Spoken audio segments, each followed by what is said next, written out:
Saudaraku, ada 3 perkara yang kiranya menjadi sumber segala macam dosa. Yang pertama, dia adalah al-kibr, kesombongan yang terjadi yang membuat iblis dicampakkan, dibuang dari surga. Yang kedua, dia adalah al-hirs, yaitu tamak, keserakahan, merasa tidak pernah puas, yang terjadi yang atau menyebabkan keluarnya Nabi Adam dari surga karena memakan buah yang dilarang oleh Allah.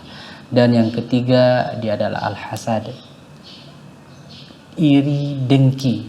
Dan ini terjadi dengan anaknya Adam, yaitu Qabil dan Habil, yang mana Qabil membunuh Habil disebabkan rasa iri dengkinya, tidak terima dengan apa yang telah Allah tentukan kepadanya.